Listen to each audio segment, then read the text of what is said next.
Hello everyone, my name is Nathan and today it's time for another episode of Oxygen Not Included here in our 100 duplicant challenge. In the previous episode I made some progress towards the cool slush geyser. I'm also going to do that with the salt slush geyser, and we also started building some more of the functionality for the new oxygen system that hopefully will get running very soon. What? Somebody made a mess.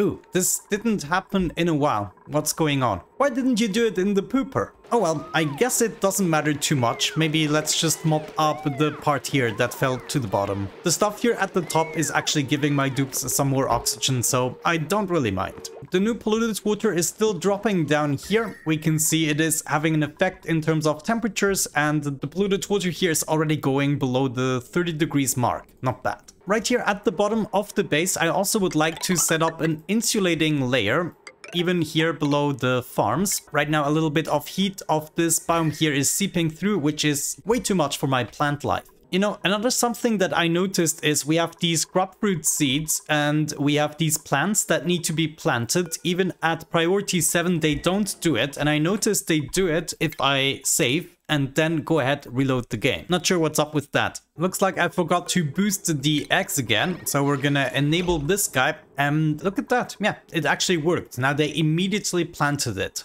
By the way, I noticed number 45 is storing the last remaining dream journal that we need in order to get the somnium synthesizer running. Let's see what actually happens here. Last dream journal, it's now 25 of 25 and story trait completed. So we now unlocked the synthesizer. Up to this point, it didn't do anything. Unlock maximum aptitude mode. Okay, now what happens? We received a plane. Okay, and it is analyzing dreams for 1496 seconds. Now let's have a look at our other duplicants. What happened here? Maximum aptitude. Okay, let's check this out. What does this do? Oh my. What? Jeez. Okay. Wow! Minus 25% stress per cycle, plus 5 athletics, plus 5 strengths, plus 5 science, piloting, and machinery. Oh, jeez, this is super powerful. I mean, it's absolutely real, and it did that with all my duplicants. Maximum aptitude.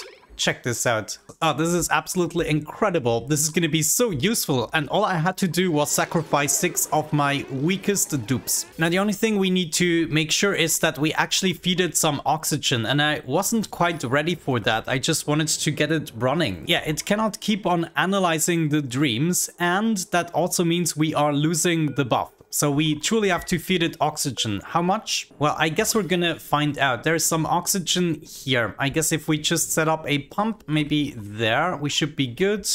We might be catching some hydrogen as well. So let's just do it with a filter. I suspect we're not gonna be needing that much oxygen. I'm tempted to make a separate system for that, but I think we're just gonna take the wire from here. Yeah, let's bring it like over there. I can then power up this gas pump right here, get things over here into a filter, gas filter. Gonna have that right here, and then we're filtering out the oxygen, which is gonna go this way into the somnium synthesizer, and finally all the unwanted gases, I guess we can bring them back about here. Sure, I think this is gonna work out totally fine. Okay, at this point we can probably expand the bedroom. There's only very little gases left in here. They're just gonna distribute and be eaten up by whatever we have in the base. So my suggestion would be to continue the bedroom right here at the bottom, and maybe even this layer as well. Yeah, sure, let's do all of them, but maybe not open up to this part just yet. Yeah, I don't want that. I want to open it up rather here. So my goal would be to first finish all of this and then close it off again. Looks like we are at the beginning of another skill point round. I already skilled some of my cooks into improved carrying, and my first researcher, I'm gonna go into data analysis researcher, of course. And then the other researcher is probably gonna follow soon. Let me see. Yeah, they still don't have it, but this one is gonna go into applied science research. We now almost emptied this room. I'm gonna mop up the rest, and then hopefully my dupes are gonna finish this. Am I still crafting the copper? Yeah. But I can queue up a couple more of these. The metal refinery is in place, and to keep this system as simple as possible, I think I'm gonna pump the output out of here and then just move over and then go down again. And to make this a little bit easier to build, I want to make enough space. And I think for now, I just want to see a collection area here at the bottom. Let's see how that turns out. My pump is in place. We're ready to get some oxygen here. Let's set this to oxygen and it's going to be filtered out. Just a couple of pipes to go. Good. Looks like we now have some oxygen entering the system. We will be able to tell just how much it sucks. There we go. Ooh, ooh, ooh. No, it's actually taking it all. A full pump. Is it working? Yeah, it's now using up the dream journals here. Interesting. But we only have a couple of seconds. Did I lose all the other seconds? You know, I can't really tell if I feed it enough oxygen, but we now added a couple of dream journals and we can see that the seconds have increased. So they're now coming with the maximum aptitude buff again. Yes, all my duplicants are sped up. I mean, look at this crazy bastard, number 33. Oh my gosh. This is absolutely incredible. So powerful for this colony. In preparation for my water needs, I want to make sure this guy here can keep on producing, and I also would like to analyze them. So maybe we're just gonna initiate the analyzing, and also I would like to see a little lip right here. So we're probably first gonna build this, make our way over here, and then start collecting the brine at the bottom. So I can make my way down here and then just add another insulating layer. I figured now that we have a little bit of spare water left and we have this pump down here at the bottom, we could just go ahead, convert the polluted water with 2 water sieves in order to get 1 full pipe worth of normal water that we then can feed into the contraption. I also extended the pipes here. We will be pumping some of the oxygen over there. Then this next pipe I'm gonna lead through here. And we're probably gonna have a vent in this place. And as a matter of fact, I might just move my pipes all the way through here. That might actually make sense. So we can utilize them on the right side of the base. Just need to cut things up a little bit. There we go. Yeah, that was kind of a thinking mistake because we need so many pipes that it doesn't make sense to have one big system like I usually do. And when you look at this, we just gained access to our first stone hatchling. How wonderful is that? We're going to be removing that. Actually, I shouldn't have done that. They would have wrangled it up anyways, but there we go. Let's set up the stone hatchlings for this farm. And as it so happens, we just received another stone hatchling egg that I'm going to put back into the incubator. It's actually set to continuous, so it did that all on its own. Somebody is gonna tag along. We should be activating this guy again, the grub egg, to give back its boost. Also, it looks like we have another 2 units of stone hatchling eggs that I'm gonna go ahead and incubate. I now made sure to dig up most of the algae, so whatever we have right now is probably what we're left with. It is still quite a bit, 8 tons or so, but from experience we're gonna go through that in a couple of cycles, so it's about time we switch the system. But we're almost ready, just a couple of pipes to build here, and then we should be able to activate it for the first time. I made sure the atmo sensors for the hydrogen pumps are set to something impossible, so they don't start pumping right off the bat, and then these guys, they should go ahead and pump all the time probably. Or actually, let's set it to a certain pressure. For instance, we only want to pump if the pressure is above 1000 grams. And then I'm almost ready with the water sieve here as well. We can start pumping right away the polluted water through here. It's going to be divided up into the 2 water sieves, so we get a full 10 kilograms worth of output. This is then going to go all the way up, and then I'm probably just going to bring it into the system here.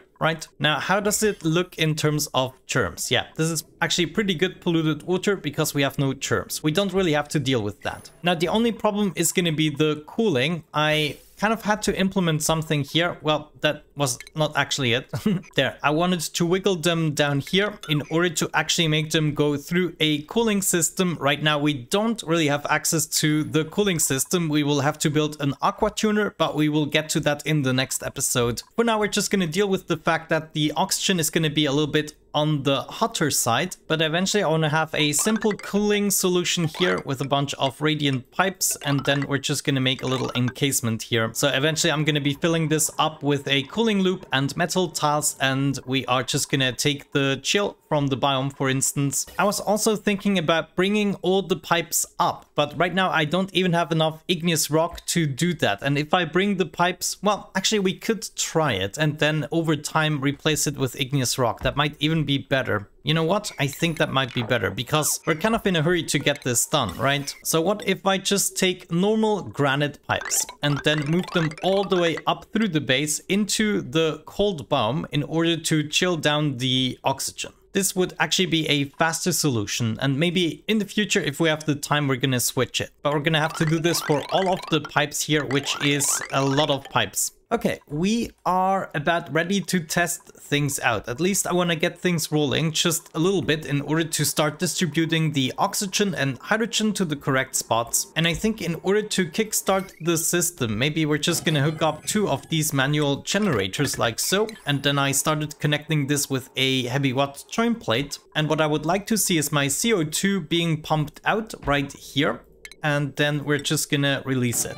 And in order for this to happen, I'm just gonna disconnect the other pumps and other systems for the time being, even this guy here. And then later, when I start pumping in the water, I'm gonna enable a couple of them to get things rolling and distribute it, and then we can feed the hydrogen to the generators. In terms of skill points, now I'm mostly going for everyone with rocket piloting, just in order to get the exosuit training and suit sustainability training, both of which increase the athletic skill. The piping here is almost done. I'm just leading it through the cold brine water at this point. And then one pipe is going over here, one pipe is going to go to the mess tables, another one will be going even further down, let's say up to here probably, and then the very last one I'm just probably going to set up right at this point, or maybe down here. I'm also going to set up a bottle emptier for the brine that I picked up mostly from accidents and brine falling down here, and then as a matter of fact I already want to get this started. So as soon as we connect this, the pump should be going, and now I kind of want to prevent something from happening. What if we get the brine that accidentally dropped down here? I think one way to deal with it is to get it out of reach of the pump, and because it is denser than the polluted water here, it's always going to be at the bottom. Now I'm quickly going to activate the pump here by lowering the sensor conditions, and now at least this pump is already pumping stuff out of here. Now we just need to get the water up. I will be using this pipe right here that I originally prepared for it and just lead it directly over. This pipe on the other side can go. Oh no, there's going to be some material that will be left over there. So I think since I still have a little bit of time, I'm just going to make my way in here in order to pick that material up. Okay, as you can see, water has been pumped up here. Unfortunately, one piece of brine made it over there, so we're gonna have some damage there. But I also noticed I left some materials over. We're gonna have to get back in here at some point. I'm gonna leave that problem for future Nathan to fix. Right now, let's change the sensor again. It should be going red.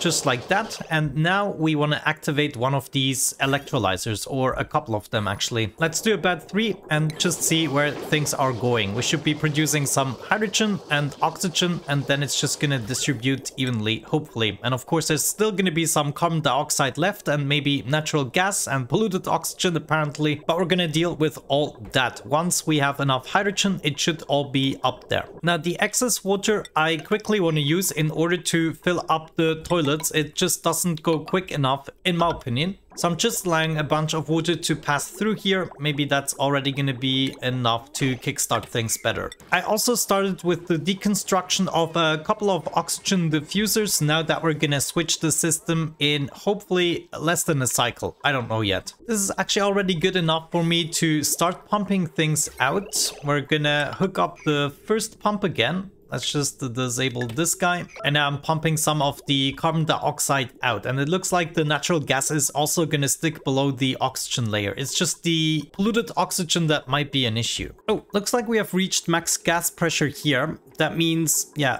we're never going to get this carbon dioxide out of here unless we pump it out. And this is where the center pump is going to come in that is not actually pumping towards the hydrogen generators. So realistically, I would want to hook these up, but only the center pump. So we're gonna disable the other ones. And then if we do that, we should also get the right pressure. Let me see, what is the right pressure? I set an impossible setting here. We're gonna do something else. Let's also go with the 1000 grams for the time being and set this to the other guy as well. And then we should have both green, and therefore this pump is going for it. and it is pumping out, hopefully, the carbon dioxide. Currently, it is just ending up in the bathroom, so this is where it's gonna go. And all I want to see right now is this carbon dioxide to disappear. So as soon as the pump is going for it again, if we have enough pressure, then it's gonna continue that work. Okay, there it is. We have some hydrogen in the joint. This is good. Now just the oxygen needs to disappear from this spot, and once that has happened and we do everything right, then it should never mix in this region again. Alright, very nice. I'm gonna wrap up the episode at this point, and the next time we will be able to figure out how we can distribute the oxygen and how much temperature management is still gonna be required. And then in a secondary step, we'll also be hooking up the left side. For now, I'm just gonna be utilizing half of the contraption, but this is gonna be more than the oxygen we were providing thus far. But yeah, I would say with that out of the way, thank you so much for watching. I hope you enjoyed today's episode. Have a great time and see you in the next one.